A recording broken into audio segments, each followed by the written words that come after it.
Ini kari.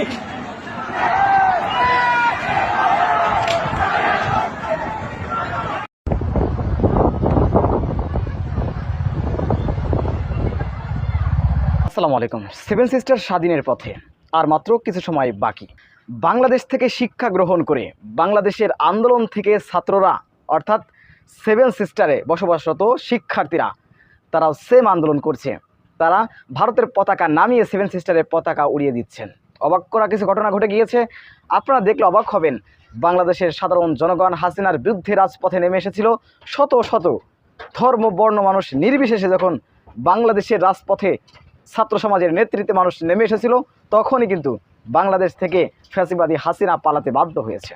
তো সুপ্রদর্শক, same ঘটনা কিন্তু সেভেন সিস্টারকে কেন্দ্র করে নিয়ে ঘটে গিয়েছে। ইতিমধ্যে সেভেন সিস্টারের রাজপথে সেখানকার জনগণ নেমে এসেছে এবং ভারতীয় পতাকাকে ছুঁড়ে ফেলে ভেঙে চুরে তছনছ করে দিয়ে সেখানে সেভেন সিস্টারের পতাকা পথ করে উড়ানো হচ্ছে। তাই দেখে মনে হচ্ছে কিছু সময়ের ভিতরেই সেভেন সিস্টার স্বাধীন হয়ে যাবে, অর্থাৎ ভারত খণ্ডে খণ্ডে বিভক্ত হয়ে পড়বে। যেটি আল্লামা দিল হোসেন সাঈদী বলেছিলেন, ভারত অপেক্ষা করো, তোমার অবস্থা এমন হবে। মোদি যেরকম বাড়ছে, মানে মোদির যে ব্যবহার, তার যে দাম্ভিকতা, দিমাগ, তার আশেপাশে যে ছোট ছোট দেশগুলো রয়েছে সেই দেশগুলোকে মোদি পিপিলিকা মনে করে, কিছুই মনে করে না। যখন তখন পানি দিয়ে বিভিন্ন মাধ্যমে সেই সীমান্তে গুলি করে হত্যা করে এ ধরনের কার্যক্রম কিন্তু ভারত করে যাচ্ছে। তারা পাপের পূর্ণ হয়ে দাঁড়িয়েছে, তাই তার অবস্থা খুবই করুণ হয়েছে। সুপ্রদর্শক, প্রতি মুহূর্তে মোদির জন্য প্রত্যেকটা মুহূর্ত কতটা কষ্টকর, কতটা দুঃস্বপ্নে সে বিভোর, কতটা অশান্তিতে ভুগছেন আপনারা বিশ্বাস করতে পারবেন না। তো সুপ্রদর্শক, আমরা দেখে আসবো সেভেন সিস্টারকে কেন্দ্র করে নিয়ে যে আন্দোলনগুলো চলছে, আমরা তার কয়েকটি অংশ দেখে আসবো।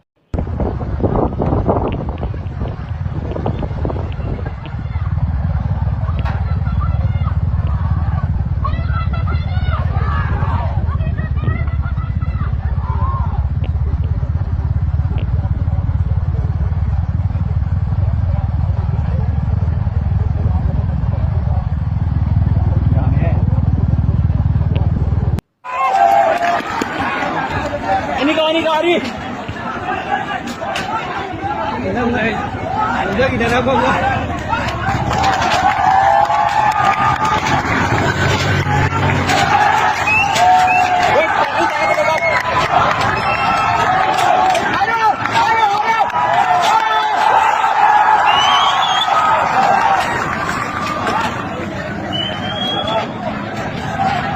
Aman mana situ?